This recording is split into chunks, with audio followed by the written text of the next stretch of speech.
Hi friends, എല്ലാവർക്കും തീർത്ഥാസ് ബുക്കുകളിലേക്ക് സ്വാഗതം. എല്ലാവർക്കും ഹാപ്പി വിഷു. ഇന്ന് ഞാൻ നിങ്ങൾക്ക് ആലീസിൻ്റെ അത്ഭുത ലോകം എന്ന പുസ്തകമാണ് പരിചയപ്പെടുത്തി തരാൻ പോകുന്നത്. ഈ പുസ്തകം പരിചയപ്പെടുത്തി തരുന്നതിന് മുമ്പ് എനിക്ക് നിങ്ങളോട് കുറച്ച് കാര്യങ്ങൾ പറയാനുണ്ട് കേട്ടോ. ഞാൻ ഈ യൂട്യൂബ് ചാനൽ തുടങ്ങാനുള്ള കാരണം എന്താണെന്ന് നിങ്ങൾക്കറിയണ്ടേ? എൻ്റെ അമ്മ എന്നോട് എപ്പോഴും പറയാറുണ്ട്, ഞാൻ വായിച്ച പുസ്തകത്തെ പറ്റിയിട്ട് വായനാക്കുറിപ്പ് എഴുതണമെന്ന്. ഞാൻ ചിന്തിക്കും, വായനാക്കുറിപ്പ് എഴുതാം, പക്ഷെ ഒരുപാട് വർഷങ്ങൾക്ക് ശേഷം അത് നശിച്ചു പോകാം, നഷ്ടപ്പെട്ടു പോകാം, അങ്ങനെ ഒരുപാട് പ്രശ്നങ്ങൾ വരാം. അങ്ങനെ ഇരിക്കുമ്പോഴാണ് എനിക്കൊരു ഐഡിയ തോന്നിയത്. വെക്കേഷൻ ടൈം ആയതുകൊണ്ട് ഒരുപാട് കൂട്ടുകാർ സമയം തള്ളി നീക്കാനാകാതെ ബോറടിച്ചിരിക്കുകയായിരിക്കും അല്ലേ? ആ ബോറടി മാറ്റാൻ വേണ്ടി കുറച്ച് പുസ്തകങ്ങൾ പരിചയപ്പെടുത്താനാണ് ഞാനിങ്ങനെ ഒരു യൂട്യൂബ് ചാനൽ തുടങ്ങിയത്.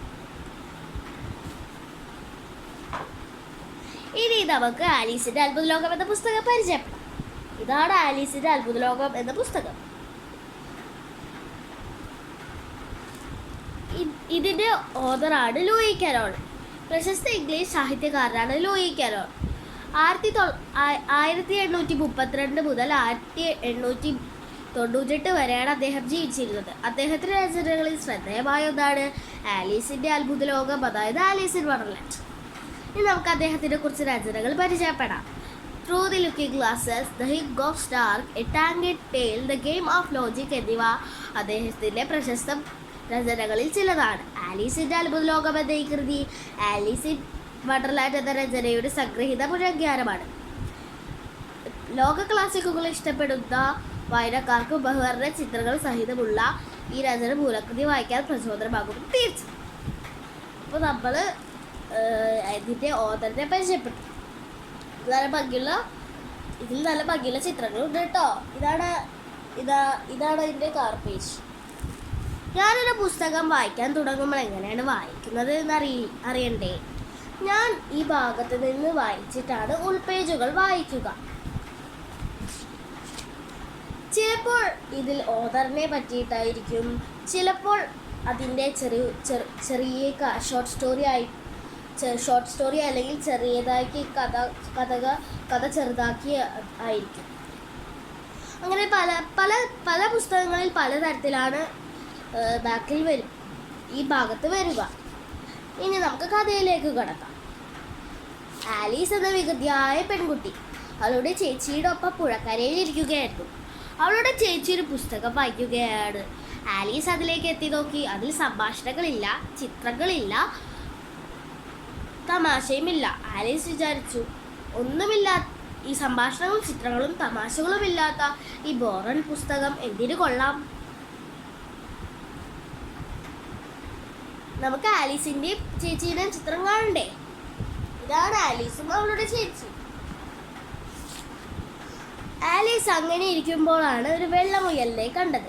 എനിക്ക് ഏറ്റവും ഇഷ്ടപ്പെട്ട കഥാപാത്രമാണ് കേട്ടോ ആ വെള്ളമുയൽ. നല്ല കോട്ടും സൂട്ടും ഒക്കെ ഇട്ട് ഭംഗിയുള്ളൊരു വെള്ളമുയൽ. നമുക്ക് ആ വെള്ളമുയലിന്റെ ചിത്രം കണ്ടാലോ?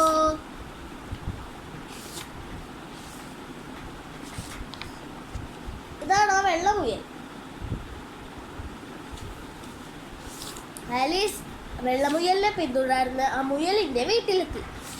ആലീസ് അവിടെ നിന്നൊരു മിഠായി കഴിച്ചതും അരയോളം വലുപ്പത്തിലായി, വെള്ളം കുടിച്ചതും തീരെ ചെറുതായി. പിന്നെ അവൾ പഴയ വലുപ്പം കൈവരിച്ചു. ഒരു കൂട്ടിരുന്ന അവൾ ചീട്ടിൻ്റെ വലുപ്പത്തിലായത് അവൾ അറിഞ്ഞില്ല. അങ്ങനെ അവൾ ചീട്ടുകളുടെ ലോകത്തെത്തി. ചീട്ടുകളുടെ ലോകത്ത് ദുഷ്ടയായ റാണി ഉണ്ടായിരുന്നു. എനിക്ക് ഏറ്റവും ഇഷ്ടപ്പെടാത്ത കഥാപാത്രമാണ് റാണി. ഇതാണ് ആ ദുഷ്ടയായ റാണി. ആരെ കണ്ടാലും തലവെട്ട് എന്ന് പറഞ്ഞ് നടക്കുന്ന ദുഷ്ടയായ റാണി. ആ റാണി ആലീസിനെ വിചാരണ ചെയ്യുകയായിരുന്നു. അപ്പോൾ ആലീസ് പഴയ വലിപ്പം കൈവരിക്കാൻ തുടങ്ങി. അപ്പോഴാണ് ആലീസിന് മനസ്സിലായത് താൻ ഇത്രയും നേരം ചീട്ടിൻ്റെ വലിപ്പത്തിലായിരുന്നു. ഇതെല്ലാം ഒരു സ്വപ്നമായിരുന്നു കേട്ടോ. ആലീസിൻ്റെ ചേച്ചി അവളെ ഉണർത്തിയപ്പോഴാണ് ആലീസിന് മനസ്സിലായത് താൻ ഇത്രയും നേരം സ്വപ്നം കാണുകയായിരുന്നുവെന്ന്. തൻ്റെ രസിക്കുന്ന സ്വപ്നം അവൾ ചേച്ചിയുമായി പങ്കുവച്ചു. ഞാൻ ഈ കഥ പറഞ്ഞു തന്നെന്ന് വെച്ചാൽ നിങ്ങൾ വായിക്കാതിരിക്കരുത് കേട്ടോ. ഞാൻ പറയാത്ത ഒരുപാട് കാര്യങ്ങൾ ഈ പുസ്തകത്തിലുണ്ടേ. എല്ലാവരും ഈ ചാനൽ ലൈക്ക് ചെയ്യണം, സബ്സ്ക്രൈബ് ചെയ്യണം, ഷെയർ ചെയ്യണം. Thank you.